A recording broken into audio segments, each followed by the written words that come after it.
नमस्ते दोस्तों, कैसे हो आप सब लोग? क्या चल रहा है जीवन में? आज हम लोग बात करेंगे बिजनेस एनालिस्ट रोल के बारे में। क्या होता है बिजनेस एनालिस्ट रोल? कैसे जॉब मिलती है? क्या स्किल्स चाहिए होते हैं? मेरा 2 साल का एक्सपीरियंस मेरी ग्रेजुएशन के बाद, और आप लोग कैसे अप्लाई कर सकते हैं जॉब के लिए। बिफोर वी मूव फॉरवर्ड, इस वीडियो को लाइक करें, सब्सक्राइब करें, कुछ करें, ठीक है? तो अगर आप लोग मेरे पुराने वीडियोस देखे हैं, मैं 2 साल I was working as a business analyst after my undergrad and before my MBA. 2013 में मैंने अपना बीबीए स्लैश बीकॉम किया था मुंबई यूनिवर्सिटी से। उसके बाद 2 साल I work as a business analyst in a consulting firm, and उसके बाद I crack my I M Kozhikode, और मैं 2 साल एमबीए किया। उसके बाद अपन कंसल्टिंग में काम किए, फिर अभी दूसरे रोल में काम कर रहे हैं। तो लेट्स स्टार्ट। तो एक दो फोटो देखो मेरे यहाँ पे, जब मैं बिजनेस एनालिस्ट तो मैं ऐसा लगता था, दाढ़ी वाड़ी नहीं थी क्योंकि अलाउ नहीं होता। एक दो वीडियोस हैं यहाँ पर, फोटोज हैं, तो उनको आप देख सकते हो। तो first of all, before move forward, let's understand business analyst का रोल क्या होता है। तो जनरली बहुत सारी कंपनीज होती हैं जो कि नॉलेज बेस्ड कंपनीज होती हैं, जैसे कंसल्टिंग और जैसे आपका इन्वेस्टमेंट बैंकिंग वगैरह। इधर जो एंट्री लेवल के जॉब्स होते हैं उनको बोलते हैं बिजनेस एनालिस्ट और एनालिस्ट रोल। बेसिकली एक बंदे का क्या काम होता है उसमें उसमें जो रोल होता है वो होता है बेसिकली अपने सीनियर्स को सपोर्ट कर रहे हैं, कुछ इंडस्ट्री एनालिसिस के साथ, या फिर कुछ एक्सेल एनालिसिस, या फिर कुछ पीपीटी बना रहे हो आप उनके लिए, या फिर आप कुछ क्विक मार्केट रिसर्च कर रहे हो, कुछ कॉलिंग कर रहे हो, डेटाबेस मैनेजमेंट कर रहे हो। तो ये सब काम होता है एक बिजनेस एनालिस्ट का। तो जनरली इंडस्ट्री में जो नॉन नॉलेज बेस्ड इंडस्ट्रीज होती है, जैसे एफएमसीजी, ऑटो वगैरह, और उसमें क्या होता है, उसको उसमें एग्जीक्यूटिव रोल बोलते हैं, राइट? तो जनरली हमने देखा कि ये कंसल्टिंग कंपनीज में होता है और इन्वेस्टमेंट बैंकिंग वगैरह रोल्स में होता है ऑफ एनालिस्ट रोल और business analyst role. Now we need to understand it's an entry level job. मतलब ऐसा नहीं है कि आप एमबीए के बाद जाएंगे, पोस्ट ग्रेड के बाद जाएंगे। जनरली आप अपने अंडर ग्रेड या फिर बीटेक के बाद आप इन रोल्स में जाते हैं। एंड इसमें आपका प्रोसेस क्या होता है घुसने का। जो जब मैंने अपना इंटरव्यू दिया था, तो बेसिकली फर्स्ट होता है आपका सीवी। पहले वो आपका देखते हैं कि सीवी में क्या है। उसके बाद आपका एक राउंड एक्सेल का होता है, मेरा एक एक्सेल का था। उसके बाद आपका एक राउंड होता है केस स्टडी या फिर इंटरव्यू का, राइट? बिकॉज इस रोल में आपको काफी ज्यादा एनालिस्ट करना पड़ता है, तभी आपको एनालिस्ट बोलते हैं। इसलिए इसमें आपकी एक्सेल स्किल बहुत बहुत बहुत अच्छी होनी चाहिए। तो अंडरस्टैंड गुड पार्ट क्या होता है इस रोल का।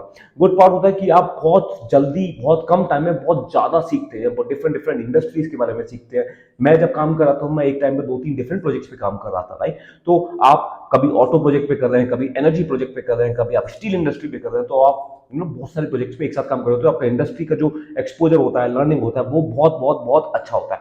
दूसरी बात, आप इतने सारे लोगों के साथ काम कर रहे होते हैं जो कि बहुत अच्छे अच्छे कॉलेजेस से हैं, आईआईटी से, आईएम से हैं, और हार्वर्ड से हैं, ऑक्सफोर्ड से हैं, फॉरेन एजुकेटेड है। तो आपका नेटवर्किंग भी अच्छा होता है, आपका एक्सपोजर भी अच्छा होता है, और आपको एक आइडिया भी मिलता है, गाइडेंस भी मिलती है जीवन में कि भैया कैसे करना है, क्या कर सकते हैं आगे जाकर, क्या पढ़ाई करनी चाहिए, कैसे कैट को एग्जाम क्रैक करना चाहिए। उसके बाद आपको बहुत अच्छी स्किल्स डेवलपमेंट होता है in terms of communication skills, in terms of आपका एमएस ऑफिस, क्योंकि आप ऑफिस ऑफिस बहुत खेलते हैं, पीपीटी आप बहुत खेलते हैं, एक्सेल शीट्स आप बहुत खेलते हैं, वर्ड डॉक्यूमेंट्स आप बहुत खेलते हैं, और आप बहुत सारे कम्युनिकेशन स्किल्स भी आपकी इंप्रूव होती है। Now let's talk about the bad part और not so good part. Number one, salary is not very high. अगर आपको मेरी सैलरी पूछनी है तो मुझे बताना कमेंट सेक्शन में, मैं I tell you what was my first job salary. Number two is क्योंकि आप पोस्ट ग्रेड नहीं है, तो इस जॉब में आपका जो करियर ग्रोथ है वो बहुत ज्यादा नहीं होता है। इनफैक्ट मेरी कंपनी ने मुझे खुद बोला था कि मनन, आप 2-3 साल के लिए काम कीजिए, उसके बाद आप अपनी फर्दर एजुकेशन के लिए जा सकते हैं। नंबर थ्री इज आप क्लाइंट को फेस नहीं करते हैं generally, because you work in the back and, और आप क्लाइंट को फेस नहीं कर रहे हैं, तो आपका जो भी आउटपुट होता है वो आपको नहीं पता होता कि फाइनली उसका क्या रिजल्ट आया, क्या आउटपुट रहा, क्योंकि आप क्लाइंट मीटिंग में नहीं जाते हैं। आप जनरली अपनी डेस्क पे बैठकर, कोई ट्रैवलिंग नहीं होती है ज़्यादा, कंसल्टिंग वाली लाइफ की जो ग्लैमर होता है वो नहीं होता है। आप जनरली अपनी डेस्क पे बैठकर काम कर रहे होते हो, आप एक्सेल शीट्स बना रहे होते हो, इंडस्ट्री रिसर्च कर रहे होते हो, लोगों को कॉल कर रहे होते हो, ये सब होता है। इसमें आपका the fourth bad side would be कि आपका बहुत बड़ा पार्ट नहीं होता प्रोजेक्ट्स में। You are working on small small bits and pieces. कभी कोई एनालिसिस आ गया, कभी कोई एनालिसिस आ गया, कभी कोई स्लाइड बनाना है, तो वो होता है। और लास्टली, जैसे मैंने आपको बोला, आप बहुत सारी इंडस्ट्रीज में चाहे आप काम करोगे, लेकिन जो डेप्थ ऑफ वर्क होती है वो इतनी ज्यादा नहीं होती है, क्योंकि you are not expected to go in all the big project part, right? You are just working on a small module और small analysis. Perfect. So okay so मेरे एक्सपीरियंस के अकॉर्डिंग अगर आपको एक बिजनेस एनालिस्ट का job मिलता है तो it's very very very good आपके करियर में। एक तो बहुत अच्छी ब्रांड्स आ जाती हैं, नंबर 2 आपका आपका जो कम्युनिकेशन स्किल्स है वो बहुत इंप्रूव हो जाता है, नंबर 3 आपका जो एमएस ऑफिस है वो बहुत अच्छा हो जाता है, नंबर 4 आपका जो प्रॉब्लम सॉल्विंग स्किल्स है, कम्युनिकेशन स्किल्स है, क्रिटिकल थिंकिंग स्किल्स है, एनालिसिस स्किल्स है, वो बहुत इंप्रूव हो जाता है, जो कि आपको आपके अंडर ग्रेड सॉरी आपके पोस्ट ग्रेड में, आपके एमबीए में, आपके एमएस में, आपके जो भी आप एग्जीक्यूटिव एमबीए कर रहे हो उसमें बहुत बहुत बहुत ज्यादा फायदेमंद होता है। और क्योंकि आपको शॉर्ट लिस्ट भी बहुत अच्छी आती है, क्योंकि जब मैं कॉलेज एमबीए करने गया था तो मुझे कंसल्टिंग में स्लाइड फ्लाइड बनाने की कोई जरूरत नहीं पड़ती थी, इतनी आसानी से बन जाता था। मुझे काफी सारी कट ऑफ शॉर्ट लिस्ट भी आती थी बिकॉज ऑफ मेरा एक्सपीरियंस बहुत अच्छा था, मुझे स्लाइड बनानी आती थी, एक्सेल शीट बनाना अच्छा था, कम्युनिकेशन अच्छा कर लेते थे अपन। This is bottom part. So verdict is that business analyst role, if you're getting it, don't go for money। आपको शायद स्टार्टिंग में पैसा बहुत कम मिले, but it's a very good profile, it's a very good learning experience, go for it। but आप 2 साल से ज्यादा काम मत करिए, 2 से 3 साल ही काम कीजिए मैक्स, उसके बाद आप अपनी पढ़ाई पर ध्यान दीजिए, साथ साथ आप पढ़ भी सकते हैं and then go for your masters, will be a really really really good course. Lastly, how can you get in, how can you get in?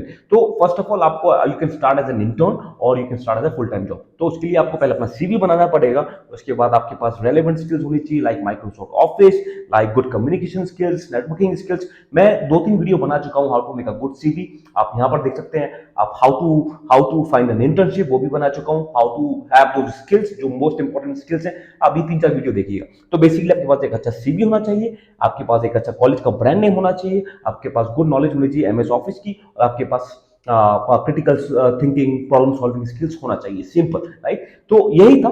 तो basically to summarize is there are good parts and the bad parts of business analyst role, but I think the good part outweighs the bad part if you're planning to work for 2-3 years only। अगर आप 2-3 साल के लिए काम करने की कोशिश कर रहे हैं, आप अपने सीवी और वर्क एक्सपीरियंस लेना चाहते हैं, you can not make a career in it because जो ग्रोथ पाथ होती है वो बहुत लिमिटेड होती है, but you should definitely give it a shot, and to give it a shot you need to have a good cv, and for a good cv you need to have good skills. For to have good skills you need to have a good understanding of Microsoft Office, you need to have some understanding of other database management systems, and that's it, simple.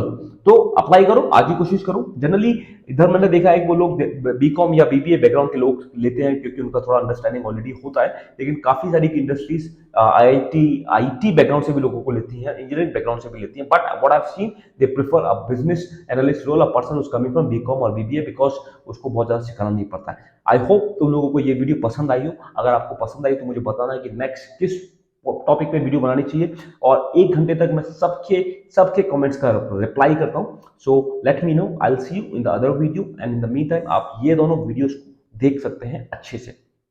Tata.